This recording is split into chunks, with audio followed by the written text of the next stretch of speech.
Hello students, myself Vikas Kumar Sahu, Assistant Professor in Bharati College of Pharmacy, Chandkhuri दुर्ग। जैसा कि हम अभी पढ़ रहे हैं health education and community pharmacy diploma second year, उसमें हम इन्वायरमेंट एंड हेल्थ पढ़ रहे हैं। तो इन्वायरमेंट के अंतर्गत हम लोग पहले पढ़े वाटर, वाटर के बाद पढ़े एयर, एयर के बाद पढ़े हम लोग नॉइस। अब हम आज देखते हैं लाइट। लाइट हमारे जीवन में हमारे हेल्थ को कितना इफेक्ट करता है, अगर लाइट के कारण हमें कौन कौन से डिसीज हो सकते हैं जिसको हम आगे चल के ट्रीट कर सकते हैं। तो light, what is light? Light is a good light is essential for sufficient vision, है ना। मतलब किसी भी वस्तु को देखने के लिए एक रोशनी की जरूरत होती है, लाइट की जरूरत होती है। तो वह जो ऑब्जेक्ट है वो अगर साफ सुथरा दिखाई दे रहा है तो उसको हमें गुड लाइट के तौर पे डिस्क्राइब कर सकते हैं। कौन कौन सा फैक्टर है जो इफेक्ट करता है लाइट को? सफिशिएंसी, मतलब सफिशिएंट लाइट होना चाहिए। किसी भी ऑब्जेक्ट को देखने के लिए इतना लाइट होना चाहिए to see the any object without any disturbance, that is called sufficiency. ये जो इफेक्ट करता है लाइट को। तो दूसरा है डिस्ट्रीब्यूशन। जो लाइट का डिस्ट्रीब्यूशन है वो प्रॉपरली होना चाहिए, मतलब जितने फील्ड में हम काम कर रहे हैं उस तरीके से प्रॉपरली उसका इक्वल डिस्ट्रीब्यूशन होना चाहिए, है ना। कहीं पे ज्यादा कहीं पे कम। इससे क्या वर्किंग कैपेसिटी में या फिर अपने हेल्थ में इफेक्ट पड़ सकता है, जिससे आगे चल के आई से रिलेटेड डिसीज हो सकते हैं। May be it could be leads to the blindness and और any other disease related to the eyes. तो जो लाइट का डिस्ट्रीब्यूशन है उसका सफिशिएंट होना चाहिए और इक्वल अमाउंट ऑफ डिस्ट्रीब्यूशन होना चाहिए। तीसरा क्लियर, और it not should be clear, it's not should be produce the clear. Okay. उसके बाद शेडो, जब लाइट कहीं से आ रही है हमारे वर्किंग कंडीशन पे या हम जहां रह रहे हैं तो वहां पे जो लाइट आ रही है उस वक्त शेडो के थ्रू ना आए, वह डायरेक्ट है। शेडो के थ्रू क्या आएगा तो लाइट का अच्छी यूटिलाइजेशन नहीं हो सकता। अगर हम जैसे कपड़े वपड़े सुखा रहे हैं तो उसमें क्या फंगस पनप सकते हैं, जिससे हाथ में फंगस आ जाएंगे, जिससे खाने से अगर मुंह में चला गया तो डिसीज हो सकती है। तो शेडो नहीं होना चाहिए। तो light should not be produce the sharp shadow. Okay. उसके बाद हम देखते हैं स्ट्रिक्टनेस। तो light should not be and without flicking, मतलब जहां हम रह रहे हैं, जहां हम काम कर रहे हैं, वो जो लाइट है एक फ्रीक्वेंसी से आना चाहिए, लगातार आना चाहिए। ऐसा ही नहीं कि बुझ बुझ के आए, उस टाइप का लाइट नहीं। फ्रीक्वेंसी होना चाहिए विदाउट फ्लिकिंग, फ्लिकिंग नहीं होना चाहिए, है ना। जिससे हमारे से जो अगर फ्लिकिंग होगा तो उससे हमारे हेल्थ में मेंटली, फिजिकली या फिर सोशली कोई इफेक्ट कर सकता है। फ्लिकिंग होगा तो मेनली साइकोलॉजिकल इफेक्ट प्रोड्यूस हो सकता है। कलर, कलर भी बहुत इंपॉर्टेंट है लाइटिंग में। पर्टिकुलर कलर होना चाहिए। अगर हम कहीं कर रहे हैं तो अलग अलग कलर के लाइट्स हैं तो सोते समय डिम लाइट।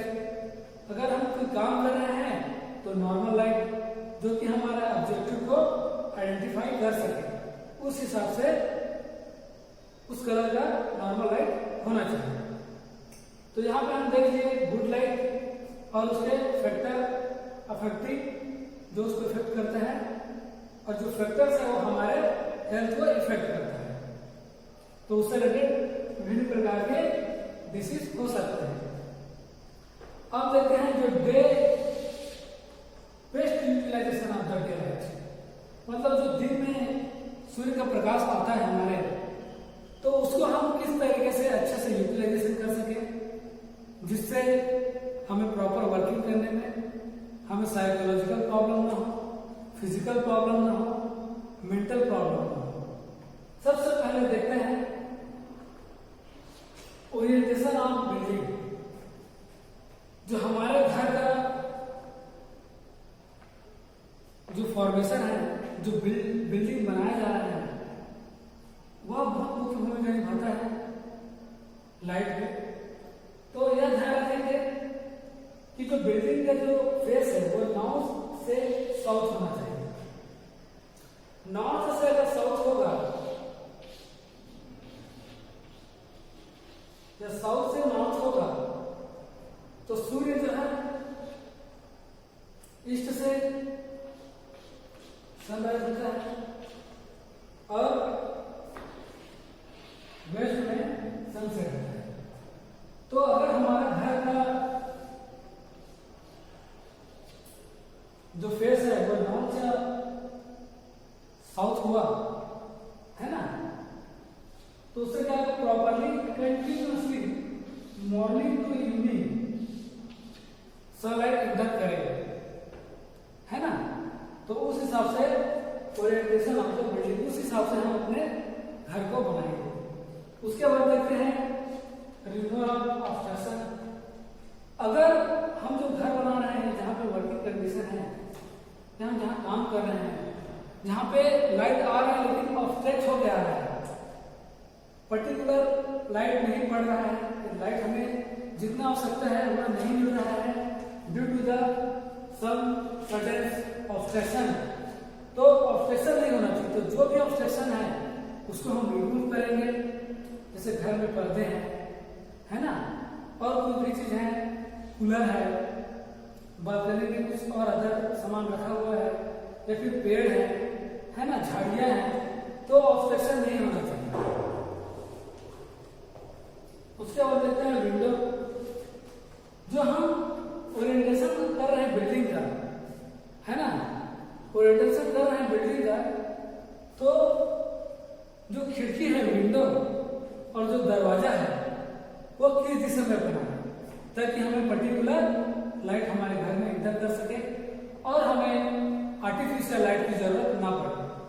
तो अगर हम नॉर्थ से साउथ हमारे घर का डायरेक्शन रखते हैं फेस में, तो अगर यहाँ पे हम अगर खिड़की बनाते हैं, यहाँ पे खिड़की या फिर विंडो बनाते हैं, तो हमारे घर में मॉर्निंग से लेकर इवनिंग तक लाइट इंटर करेगा, हमें आर्टिफिशियल लाइट की जरूरत नहीं होगी, ना हमें मेंटल प्रॉब्लम होगा, ना फिजिकल प्रॉब्लम होगा, है ना।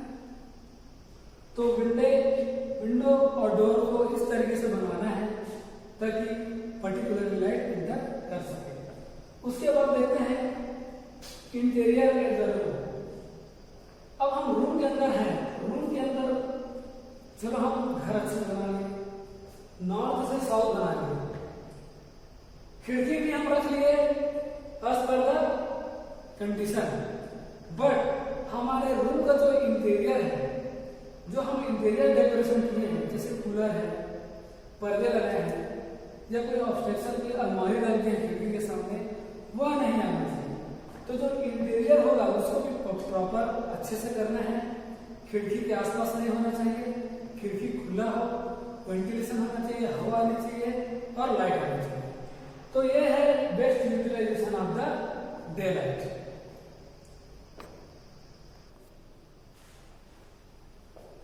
अब अभी हमने देखा कि नेचुरल लाइट या best utilisation of daylight कैसे उपयोग कर सकते हैं, है ना।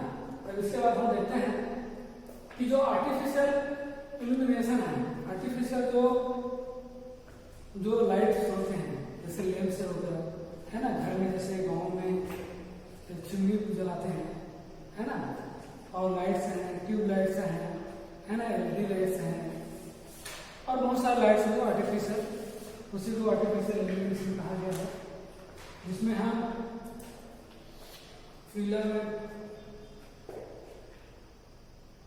फिलामेंट लैंप्स, फ्लोरोसेंट लैंप को इंक्लूड कर सकते हैं। फिलामेंट लैंप पहले सबसे पहले हम देखते हैं फिलामेंट लैंप क्या होता है। साधारण जो लैंप हमारे घर में पाया जाता है उसके बारे में डिस्कस किया जा रहा है। इसमें क्या होता है, टंगस्टन होता है, टंगस्टन फिलामेंट होता है। टंगस्टन इलेक्ट्रिसिटी के थ्रू केमिकल फिर मैकेनिकली वह जलता है। यह डिपेंड करता है मेनली टेम्परेचर पे, है ना, यह टेम्परेचर पे डिपेंड रहता है फिलामेंट लैंप्स। और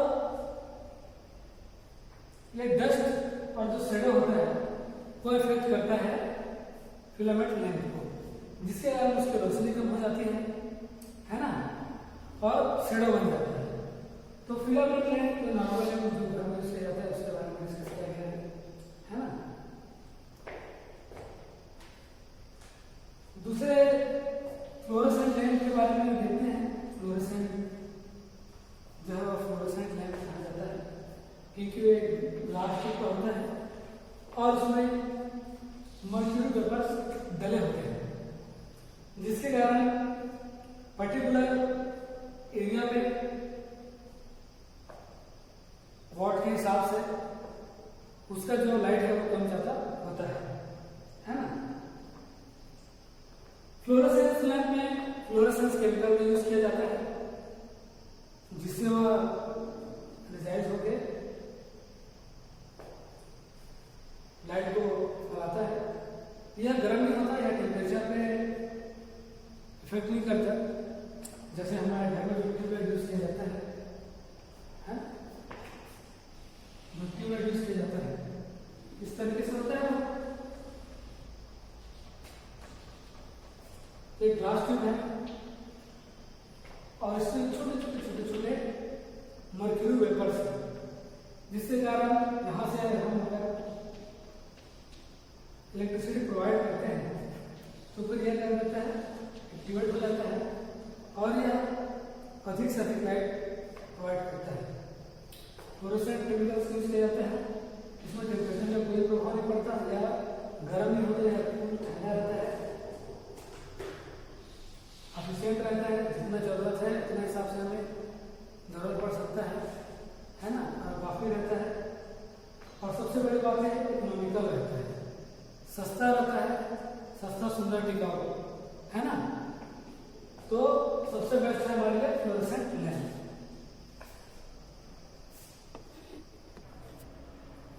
अब हम यहाँ देख लिया लाइट के सोर्स, है ना, कैसे यूटिलाइजेशन करना है लाइट का, आर्टिफिशियल एंड नेचुरल लाइट्स। अब हम देखते हैं हमारे हेल्थ पे क्या इफेक्ट करता है light, biological effect of light in our body. सबसे पहले देखते हैं जो लाइट होता है वो हमारे बॉडी का टेम्परेचर को इंक्रीज करता है या फिर मेंटेन करके रखता है ना। तो जैसे हम धूप में जाएंगे तो हमारा जो बॉडी का टेम्परेचर वो इंक्रीज हो जाएगा, क्योंकि उसमें जो है वो धूप लाइट्स पड़ रहे हैं, है ना। अगर हम जैसे रूम में रहेंगे तो बॉडी का टेम्परेचर अलग रहेगा, धूप में जाएंगे तो धूप में बॉडी का टेम्परेचर अलग हो जाएगा। तो it should be and it is effect on the body temperature, है ना, और मेंटेन द बॉडी टेम्परेचर। उसके बाद ये क्या करता है, जो आर्टिफिशियल या फिर डायरेक्ट हम बोल सकते हैं सनलाइट जो होता है, वो जो हमारे स्किन में मेलेनिन पाया जाता है, जो हमारे बॉडी के कलर के लिए रिस्पॉन्सिबल होता है, उसको क्या करता है, स्टिमुलेट करता है। अगर हम धूप में थोड़ी देर खड़े हो जाए तो आप देखिएगा मेलेनिन जो है एक्टिवेट हो जाएगा, और हमारा जहां जहां धूप पड़ता है हमारी बॉडी में, वहां पे जो है वो काला काला सा होना चालू हो जाता है ना। तो ये जो है जो सनलाइट है वो मेलेनिन को एक्टिवेट कर देता है हमारे बॉडी स्किन में, ये बायोलॉजिकल इफेक्ट है। तीसरा देखते हैं precursor of the vitamin D. जिस प्रकार मेलेनिन एक्टिवेट हो सकता है उसी प्रकार विटामिन D3 भी को यह प्रिकर्सर के रूप में एक्टिवेट कर सकता है। हमारे बॉडी में विटामिन डी का फॉर्मेशन होता है, क्योंकि हमारा बॉडी अगर सनलाइट के कांटेक्ट में आता है तो विटामिन डी जो है डायरेक्ट रिस्पॉन्सिबल है हमारे बॉडी में जो बोन पाया जाता है, जितने भी टीथ और बोन के ग्रोथ के लिए बहुत ज्यादा रिस्पॉन्सिबल होता है।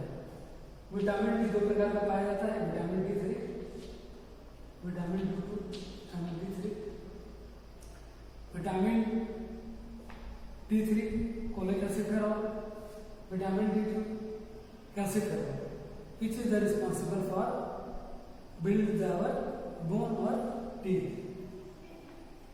उसके बाद हम देखते हैं कि जो हमारा लाइट है वो एड्रेनोकॉर्टिकल जो सिक्रेशन होता है उसके लिए रिस्पॉन्सिबल होता है।